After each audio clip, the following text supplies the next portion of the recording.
Well, hello, old bean. I have good news for you. Today you get your very own handyman puppet. Choose whichever you like.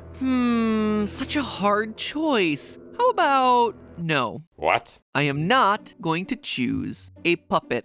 But don't you like puppets? They're fun and full of joy. You are a creepy puppet. Your puppeteer over there is wearing a black hood over his head. Clearly, you've taken over his body and are just trying to trick me to fall for the same thing. Hate to break it to you, but it ain't my first time at this rodeo. But some say the bond between a puppet and his puppeteer is magical. Oh, come on, man. You're even emphasizing the words that are tipping me off to your plan. You see what you're doing here? The bond is magical. Wow. Really can't imagine what's happening here. Listen, Mortimer, that's what you said your name was? Listen, Morty, if you want to really trick someone, just talk like a normal person, puppet, supernatural creature. Your little self-congratulatory in-jokes that you think are so clever, we all get it, man. We all know what you're doing. So I'll put you down as a no. Also, hide Gimpy back there. He ain't doing you any favors.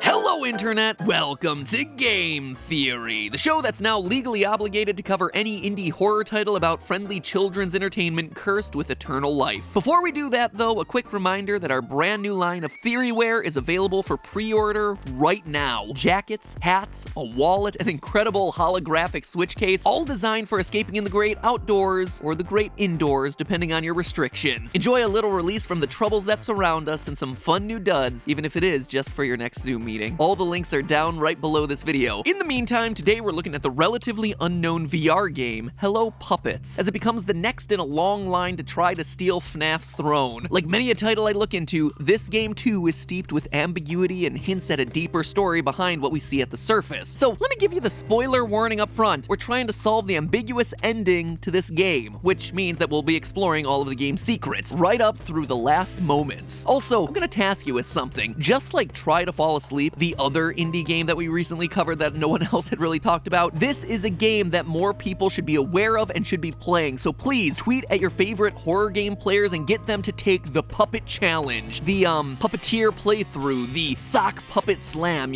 I don't know, you come up with the catchy phrase. Corey X Kenshin, he's back making videos again, so maybe he'll do it. Jack, usual suspect. Mark, maybe he'll stop yelling at Sour Patch Kids to play the game. And when they inevitably have a reaction like this, what? That's it? What was that ending? What's going on here? You can tell them what's up because you learned it here first. So let's start at the beginning for anyone who hasn't played the game. Hello Puppets puts the player in the shoes of an unnamed college reporter investigating an old warehouse where homeless people have been reported to go missing. The warehouse was once a television workshop for the kids' program Mortimer's Handyman, a puppet show ripping off the Muppets. In fact, posters on the wall describe it as being better than the Muppets, so shots fired there. Of course, the Muppets have been around for decades and didn't ever start kidnapping and possessing humans, or at least they did a better job of covering it up. Either way, it's none of my business. Mortimer's Handyman started in 1985, since apparently all horrific murderous children's content originated from the mid-1980s, and had an abrupt ending when a mysterious fire burned down the studio, killing 7 and badly injuring many more. What's even more mysterious than the fire, though, is that someone decided to clip the article about the fire out of the newspaper, walk into the burned building, and hang it at the end of a random hallway, for reasons. At the end of that hall, the former star of this old show, Mortimer, greets you from the arm of an unknown and a relatively bored-looking host. Morty asks you to select a puppet and you choose one named Scout. Once the selection is made, Mortimer begins a ritual meant to bind you and Scout. A ritual that will turn you into Scouts, I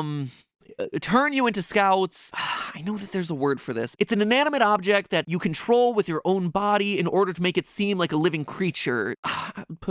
Anyway, the ritual doesn't actually work. Instead of becoming a mindless husk for your puppet, you retain all of your basic functions, much to the frustration of your new arm companion. No, you're supposed to be out! A zombie! Zonked! I'm supposed to control you completely! It's at this point that I have to reveal the secrets of the story. I don't have time to explain everything to you, but basically you're in a decommissioned soundstage filled with murderous sentient puppets, and now they want to drain your life force in order to sustain themselves so they can bring their canceled show back to life and take over the world. But hey, that's just an in-game explanation of what's really going on. So with all that being said, what am I covering today? Well, stay tuned. We're about to get to that. As the story continues, we learn that Scout has failed her exam to become a full free-roaming puppet twice in the past. You've had 2 failed tests in the past. The third attempt will be your last. After realizing that she's failed yet again, a disillusioned Scout convinces you to help her to escape. Conveniently, even though your ritual technically failed and you're not a zombie puppeteer, you eventually learn that you and Scout are able to swap brains, where you can enter her consciousness and take over her puppet body, and she can do the same to you. After a long series of fighting henchmen, solving puzzles through your combined human puppet brain abilities, you finally make a dramatic dash for the exit. But in the process of opening the final door, Scout's arm gets caught in some gears and it gets torn off.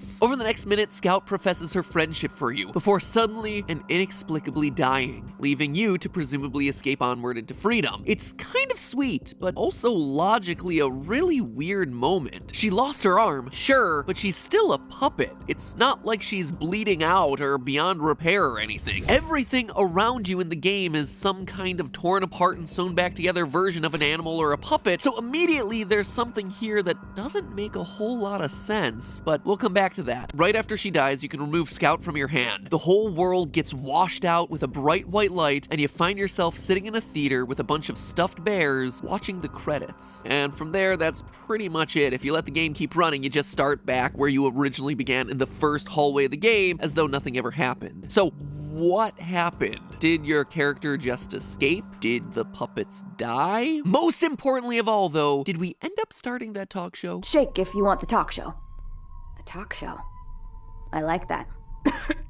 We'll call it, like, Talk to the Hand. Things are suspect right from the beginning of the game. During the ritual sequence, your character seems to teleport to a void with a rickety bridge. You're supposed to be absorbed at this point by Mortimer, but instead a door opens up with Scout's face peering back at you. With little choice, you run towards the open door and find yourself back in the real world holding Scout. After this, you're the only host who has any sort of agency ever in this process. Over the course of the 100 or so times that we're led to believe the puppets have performed this ritual in the past, it seems to have worked totally fine with everyone else that they've chosen as a victim, so why did it not work for you? Was it something you did? Why are you spared the mind meld that everyone else underwent? We see during the game's tea party scene that Anthony Pearson, a paranormal investigator whose recordings are littered around the studio, has been fully integrated as a host for the puppets. In fact, he's Mortimer's puppeteer from the very beginning of the game. He's a lifelong paranormal investigator with an Illuminati tattoo. He would certainly have been more prepared for an incoming puppet curse than,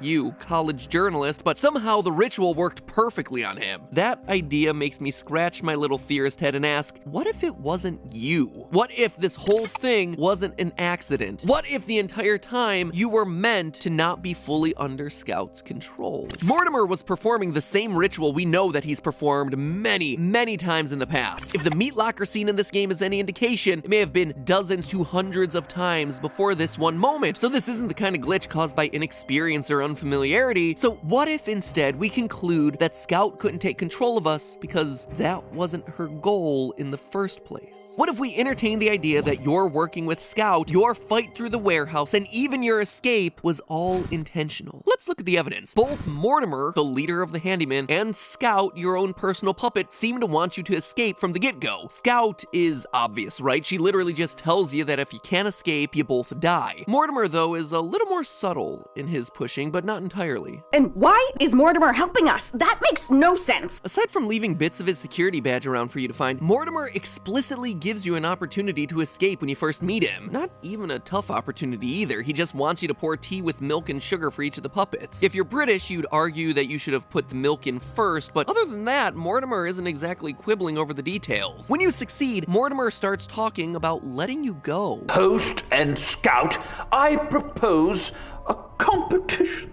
A kind of compromise, where possibly neither one of you dies. And it's only Riley's protests that make it seem like you need to escape. As she starts yelling about how you and Scout are her property, Mortimer slams his puppet hand on the table in order to flip out the control panel for the room. For as ominous as Mortimer is, he also never poses any direct sort of threat to you. Other puppets send henchmen to stop the player, or set up puzzles that are impossible to pass, but Mortimer, he just keeps things moving along. So what is the goal here? Why help you out? Well, again, Scout has already explicitly told us this. Basically, you're in a decommissioned soundstage filled with murderous sentient puppets from a canceled children's TV show who were brought to life by an evil voodoo spell, and now they want to drain your life force in order to sustain themselves so they can bring their canceled show back to life and take over the world. The big points in this plan are 1, the puppets aren't just using you as a free ride, they're also draining your life force, and 2, the bigger plan is to restart their TV show and take over the world. Now, I'll admit they may have underpants gnomed this situation a little bit. I don't get it. You see, phase 1, collect underpants.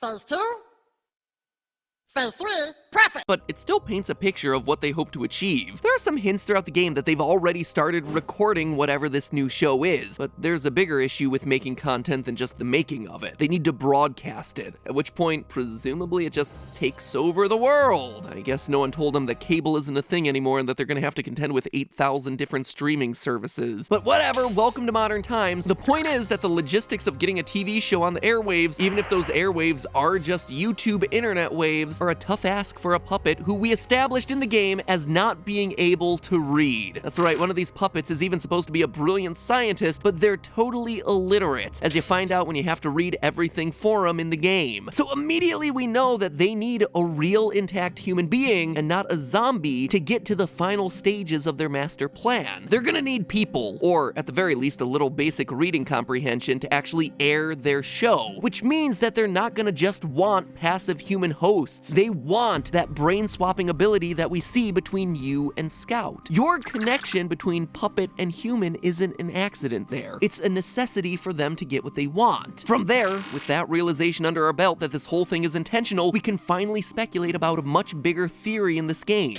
What happens in that ambiguous ending? Let's revisit what we see. Your character removes Scout from their hand, everything goes white, but you're not back to your normal life at that point. The credits roll in a bizarre theater attended by teddy bears, not a police station where you'd presumably be reporting the meat locker full of dead people down at the knockoff Muppet studio. In fact, you seem to be inside the building still. At least the design and architecture look the same, but why? Why would we still be in the building? More bizarrely, after the credits roll, the only thing that happens is that the game starts over. Only this time you can't select the same puppet again. That means that we've continued in the continuity of the last playthrough, and either you're playing again as the same person, an option that doesn't really make a whole lot of sense, or you're now the next victim who stumbled into the warehouse and the whole process is repeating itself. Well, I think that's the intention. What is it trying to tell us? Where did our original character go? Why would we still be in the theater rather than running down the street screaming about the bloody puppet murder that we just avoided? Well, it's because we're not in our character's body anymore. We have no reason to scream bloody murder. We are now Scout. Remember how that brain swap ability works. When we're in Scout's brain, we retain our own consciousness. We just see what she sees and take on her abilities, and vice versa. A brain swap in the other direction would mean that she is now in our brain. Scout would retain her own consciousness, but just operate our body directly. She could see what we see and take on our abilities, like the most important ability of all, just being a person and blending into human society, which, you know, might be a little bit helpful if you happen to be a sentient puppet who's trying to help your evil puppet friends launch a TV show in their attempts to take over the world. Scout dying by losing an arm doesn't make a whole lot of sense either. I was willing to go with it because the writing of that scene was touching, but under the cold light of logic, it's much harder to tell what actually is happening here. Scout stops talking and is no longer sewn onto us, but almost immediately following that, our whole view fades to white. Under normal video game conventions, this fade to white would be us passing out? Dying? If it's just us escaping, then why not have us actually walk through a door? Why not show us the outside world? Well, it's because we're not escaping. The more logical answer here is that this whiteout moment is the final brain swap. Scout leaves her body, sure, which is why it's lifeless and the stitches come out, but she didn't just die. She brain swapped into our body. Instead of taking us on as a passive host but still operating as a puppet, now she can operate as a fully fleshed person. The puppets have managed to remove the middleman in their quest for world domination by directly possessing humans rather than just using their life force and getting someone's hand shoved where the sun don't shine. When the game starts up again after the credits roll, the process repeats with a puppet